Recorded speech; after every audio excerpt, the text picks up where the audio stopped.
자, 이제 세 번째 대단원 통계로 넘어갈게요. 여기 통계를 우리가 초등학교 때는 이제 뭐 막대 그래프, 꺾은선 그래프, 그리고 이제 중학교 올라가서 이제 도수 분포, 표 이런 식으로 이제 배웠죠. 그 안에 이제 평균이라는 계산하는 방법 이런 것들이 이제 포함되어 있고, 이제 중학교 3학년 때 통계 파트를 한번 배우고요. 나중에 고등학교 올라가면 여러분들 선택하는 과목 중에 확률과 통계라는 과목이 있어. 거기서 한 번 더 이제 다루게 될 텐데, 여기 나오는 이 기본 개념을 좀 이해를 바탕으로 해야 고등부에 나오는 이제 확률과 통계까지 이제 연결이 됩니다. 그래서 여기서 나오는 내용들은 어려운 건 없어요. 하나도 어렵지 않고요. 그냥 정의 정도 우리가 기억하고 있으면 충분히 풀 수 있다. 계산 실수 안 하면 됩니다. 자, 그래서 이번 시간에는 우리가 이제 대표값 한번 보겠습니다. 자, 여기 넘기시면 이 대표값이라고 하는 게 있어. 이 대표값은 뭐냐? 어떤 자료를 여러분들에게 주어줄 거야. 그럼 그 자료를 자료의 어떠한 특징을 나타낼 수 있는 값을 우리가 대표값이라고 해요. 그래서 지금까지 배웠던 자료의 특징을 나타낼 수 있는 값 중에 뭐가 있었냐면 평균이라는 게 있었던 거지. 여러분들 이번에 시험 본 중간고사 전체 평균이 바로 너희들을 나타내기 위한 가장 적합한 대표적인 값이다 라고 할 수 있는 거야. 그래서 뭐 평균이 95점이다, 뭐 잘한다 이렇게 얘기할 수 있는 거고, 50점대다, 공부를 안 하는 친구구나, 이렇게 대표적인 값을 통해 알 수 있는 거지. 그지? 그래서 평균 구하는 방법은 여러 번 해봤지만, 이제 별량의 총합을 별량의 개수로 나눈다. 여기서 이제 별량이라고 하는 거는 자료의 수량을 나타낸 것이죠. 그지? 그 이제 시험에서 뭐 점수, 뭐 키의 뭐 크기, 뭐 이런 것들이 되겠고요. 실제로 이 평균 구하는 방법은 알고 있죠. 평균을 가장 많이 사용한다. 대표값에는 여러 가지가 있으나, 여기 보시면 여러 가지가 있대. 대표값은 꼭 평균만 있는 게 아니고 다른 대표값도 있어요. 근데 뒤에서 설명을 할 테니까 일단 여기 문제를 한번 풀어보겠습니다. 자, 평균을 한번 구해보자. 그럼 이거 다 더한 다음에 6으로 나누면 되겠죠. 1번 이거 8, 16, 이거 23, 32, 그 다음에 42니까 42를 6으로 나눠서 평균은 7이다 이렇게 얘기할 수 있겠죠. 그 다음에 이제 두 번째, 또 이제 평균을 구하면 이게 53, 74, 98, 120, 144에 174예요. 175죠. 175를 몇 개로 나눠야 돼? 7개로 나눠야 됩니다. 그러면은 7, 24, 25가 되겠죠, 평균. 계산 실수 없으면 충분히 풀 수 있으니까. 자, 밑에 유제 세 문제 있죠? 풀어보겠습니다. 자, 이렇게 답 확인하시면 되고요. 잘 풀었습니다. 자, 넘어가서 그 다음에 이제 대표값이라는 게 여러 가지가 있다고 그랬잖아. 그 중에서 이제 두 번째를 나타낼 수 있는 대표값이 이제 중앙값이라고 하는 거야. 중앙값. 자, 그래서 이제 요 중앙값이라는 거는 언제 쓰냐면, 잘 봐봐. 예를 들어 나중에 여러분들 이제 직장에 취업을 할 거잖아. 직장에 취업을 할 때 가장 중요한 게 뭘까? 그렇지, 연봉이죠. 월급이란 말이에요. 그렇죠. 근데 어떤 회사에 이제 입사를 하려고 정보를 봤더니 직원들 월급 평균이 280만 원이래. 그래서 괜찮네 해가지고 가서 면접을 보고 직장을 다니려고 딱 봤어. 근데 평균이 280이 어떻게 이루어졌냐? 5명이 있는데 100만 원, 한 명이 제일 높은 거구나. 2명 100만 원, 100만 원, 100만 원, 그리고 사장이 1000만 원을 가져가는 거야. 평균이 280만 원이에요. 속았죠? 근데 때는 늦었지. 이렇게 되면 이 자료의 대표를 평균으로 계산하는 게 맞을까? 아닌 거지? 그러니까 이런 식으로 어떠한 자료가 하나가 좀 특정한 하나가 좀 범위가 좀 무자비하게 크거나 작은 경우는 평균을 쓰는 것보다는 여기에 있는 중간에 있는 값을 쓰는 게 바로 이 자료를 나타내기 위한 값으로 적절하다. 그걸 우리가 중앙값이라고 얘기를 하는 거야. 오케이? 그래서 꼭 자료를 나타내는 특징적인 값이 평균만 있는 것이 아니구나 라는 걸 알 수 있겠죠. 그래서 이 중앙값은 별량을 작은 값부터 크기 순으로 나열했을 때 한 가운데 있는 값을 중앙값으로 봅니다. 어느 하나의 점수가 월등히 크거나 작게 될 때는 중앙값을 쓴다 이 얘기야. 알겠지? 자, 그러면 이 별량의 개수가 홀수일 때는 상관이 없어요. 가운데니까. 이거 제일 작은 거니까 가운데 순서 5죠. 근데 짝수의 경우는 어떻게 하냐면 순서대로 나열한 다음에 얘네 둘 있죠. 중앙에 있는 거 2개. 이 둘의 평균을 써주시면 되는 거예요. 중앙값. 알겠죠? 문제 없지? 홀수계인 경우, 짝수계인 경우 나눠서 이렇게 볼 수가 있다. 단 별량을 작은 거부터 나열을 해야 됩니다. 알겠죠?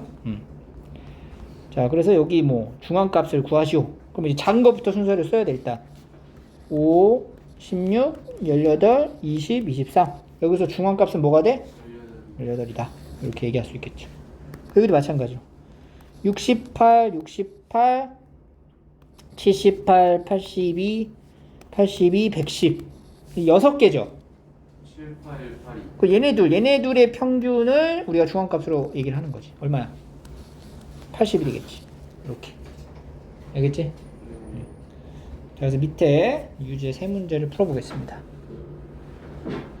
자, 이 2-2번을 좀 보겠습니다.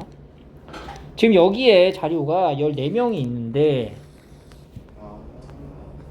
3권 읽은 애는 1명, 4권 읽은 애는 2명이고 5권 읽은 애는 4명이고 6권 읽은 애는 5명, 7권 읽은 아이는 이제 2명이다. 이렇게 돼 있는 거야. 이 자료의 중앙값을 구하래. 14명의 별량을 쫙 나열을 했을 때 중앙값이라고 하면은 몇 번째 있는 애가 돼요? 14명이니까. 그럼 14개를 쓸 거 아니야. 그럼 중앙이면 몇 번이야? 7번째랑 8번째 있는 아이의 읽은 권수의 평균을 구하는 거지. 그게 중앙값이지. 14명이 있으니까. 그러니까 14명 학생의 책의 권수를 쭉 나열할 거야. 그럼 예를 들어서 뭐야? 1, 그 다음에 3권 읽은 애 3, 4, 5, 4개 이런 식으로 6, 5개 7, 2개 이렇게 나열된다고. 이게 뭔 14명이 읽은 책 수를 나열한 거야. 이 중에 중앙값을 하는 거잖아 지금. 중앙이니까 얘네들의 평균을 구하면 되는 거죠. 5.5권이 된다. 알겠죠? 다 아니었는데. 보고 영혼이 2-3 21입니다. 자료를 잘 확인한 다음에 문제를 푸셔야 돼요. 다음 세 번째는 이제 최빈값이라고 이런 경우죠. 여러분들이 뭐 과일 장사를 하는데 사과, 배, 딸기, 포도 뭐 이렇게 팔았어. 근데 사과가 20개 팔리고 배는 5개, 딸기 3개, 포도 하나 팔렸다고 쳐봐. 그럼 여기 있는 개수에 대한 평균은 의미가 있을까? 여기 나와 있는 이 중앙값은 의미가 있을까? 그러니까 이 자료의 특징이 뭐야? 이 자료 딱 보자마자 여러분들이 느끼는 점. 맛있겠다. 뭐가 제일 많이 팔렸어? 사과요. 사과가 제일 많이 팔렸잖아. 그럼 다음에도 뭘 많이 준비해야 되겠어? 네. 사과를 많이 준비를 해야 되겠지. 이 자료를 나타낼 수 있는 가장 큰 대표적인 부분은 가장 많이 팔린 것에 대한 개수죠. 그지? 그래서 이때는 이 자료를 대표할 수 있는 숫자는 사과의 개수인 20으로 바라봐야 된다는 거예요. 알겠니? 제일 큰 그래서 세 번째 대표값 바로 최빈값이라고 얘기를 합니다. 최고로 빈도수가 높은 값 이렇게 보시면 돼요. 그러니까 자료의 수량, 별량을 쫙 나열을 해. 그 중에 가장 많이 있는 거를 쓰는 거죠. 그게 최빈값이다. 그럼 이 최빈값은 좀 다른 거랑 다르게 2개 이상일 수가 있습니다. 자료가. 예를 들어서 여기 보시면은 별량을 쫙 나열했지. 이 중에 최빈값을 적어라. 그럼 5가 제일 많지? 네. 그 최빈값은 5가 돼. 근데 밑에 보시면 쭉 별량을 나열했는데 가장 많은 게 4랑 7이지. 그럼 최빈값은 4랑 7 두 개 나온다고. 대표값이. 이해됐어요? 그래서 이런 특징을 가지고 있다. 그래서 여기 문제 최빈값을 구하시오. 빈도수 가장 높은 숫자를 적으라는 얘기죠. 2번은 34가 제일 많네. 이렇게. 왜 이렇게 숫자가 많아? 그래서 우리가 지금 대표값 총 몇 가지를 배웠어요? 3개. 3가지를 배운 거야. 대표값. 자료를 나타내는 특징의 값을 3가지를 배웠어요. 첫 번째 뭐? 평균. 중앙. 두 번째가 중앙값. 세 번째 방금 최빈값. 이렇게 나타낼 수 있다. 알겠죠? 자, 밑에 52도 되는 거 아니에요? 그렇지 52도 된다. 이게 52. 이거 어떻게 보는 52도 두 개입니다. 이렇게. 자, 밑에 세 문제 풀어볼게요. 자, 확인하시고요. 뒤에 이제 소단원 끝내기 5문제 한번 풀어볼게요. 문제 좀 같이 보게요. 자, 2번 보겠습니다. 2번. 자, 보영인에 반 학생 14명이 14개의 자료가 있죠. 이 자료의 중앙값을 적어보자. 그럼 자료의 중앙값이 14개의 중앙이니까 7번째, 8번째 찾으면 되지. 7번째는 뭐야? 15. 하나, 둘, 셋, 넷, 다, 7. 15랑 19가 되겠네. 15랑 19의 평균이 얼마? 17. 얘가 이제 중앙값이 되겠죠. 그지? 그래서 A는 17이 되고, 최빈값은 뭐예요? 15. 그렇지. 25가 제일 많잖아. 25. 두 개를 빼면은 8. 자, 그 다음에 4번 보게. 4번 별표하고 중요합니다. 오른쪽은 동호회 회원 10명이죠. 이제 영화를 비교를 했는데 대표값 3가지 중 어떤 걸 적절하게 선택을 해야 되냐. 최빈값이. 보니까 105라는 숫자가 확 눈에 띄지. 이렇게 이제 자료가 극단적으로 하나가 굉장히 크거나 작으면 뭘 쓴다 그랬어요? 최빈값이. 뭘 쓴다 그랬죠 아까? 중앙값 쓴다 그랬죠. 월급 얘기했었지.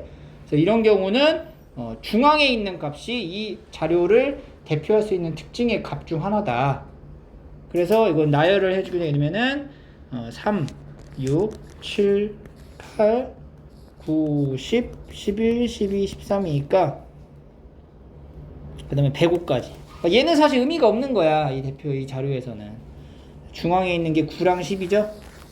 이거의 이제 평균이 얼마야? 9.5가 된다. 근데 내가 왜 방금 틀렸지? 나 그냥 9쪽으로 제대로 넣었는데. 중압값. 알겠죠? 그래서 아까 얘기했잖아요. 설명했지?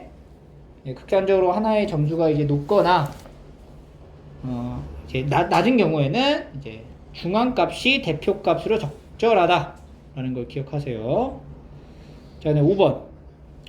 12명으로 구성된 어느 과학 동아리 과학 점수를 작은 거부터 나열했대요.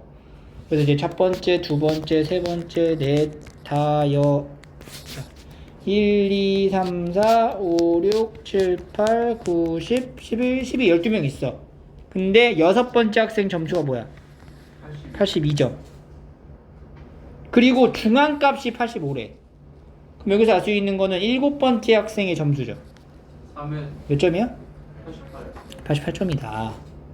이 동아리에 90점짜리가 하나 들어왔어. 그럼 몇 명이 돼? 꼴수명. 13명이 되는 거지 이제. 그리고 90점의 위치는 요 일곱 번째보다 오른쪽에 있을 거 아니야. 그럼 그 다음에 이제 중앙값은 누가 되는 거야? 88. 얘가 중앙값이 되는 거지 그냥. 그지? 90점이 끼면. 그래서 88이 중앙값이 됩니다. 알겠죠? 네.